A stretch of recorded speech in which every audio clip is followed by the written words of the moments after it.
If you listen to this podcast, you know my story. I started with no money, no network, and no experience. I cringe thinking backwards at how much I missed out on for not having my own money when I got started. I made a lot of money for other individuals who basically did next to nothing except risk their money. Also, a lot of deals I could have done, I didn't do because, again, I didn't have the money.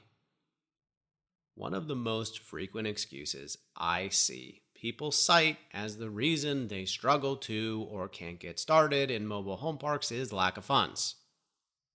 And I totally understand that, especially looking back at the early days of my career.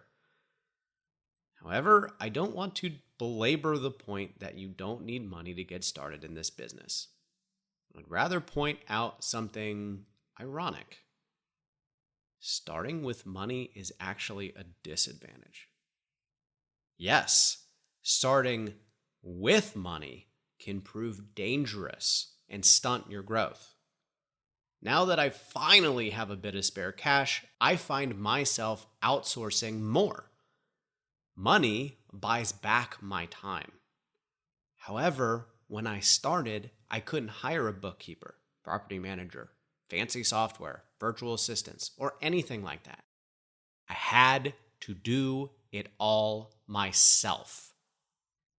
I'm not going to lie. It was painful doing what seemed to be menial tasks that were definitely below my pay grade. But the irony is, it wasn't below my pay grade. It wasn't at all. Those low-level activities taught me so much about accounting, underwriting, construction, plumbing, tenant relations, home sales, and on and on and on and on and on. Because I didn't have money to outsource things, I had the unique opportunity to see every aspect of this business directly with my own eyes from the front lines.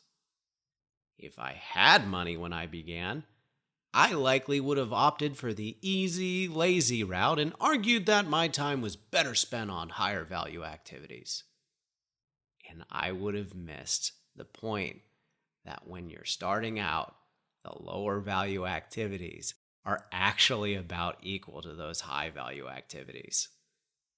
Now that I have a baseline how-to knowledge of about every aspect of this business, I can not only outsource better, but I can also spot problems before they even become problems.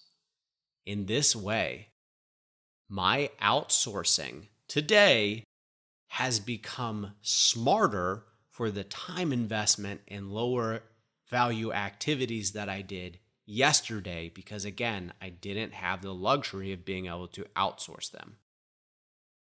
So, yes, having money could actually end up prohibiting you from learning how to outsource in a smart fashion.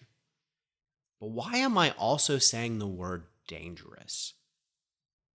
Well, the danger should be self-explanatory. If you don't have expertise in something and you throw your money at it, that's a gamble. True investors use their skills, knowledge, and network to optimize their capital by choosing the proper risk-reward opportunities. If you don't know what you're doing or have very surface-level knowledge and you're not really investing, you're gambling, then gambling is nothing better than placing a bet and relying on chance. So if you, like me, don't have any money while you begin your journey, look at it like an advantage, because it is.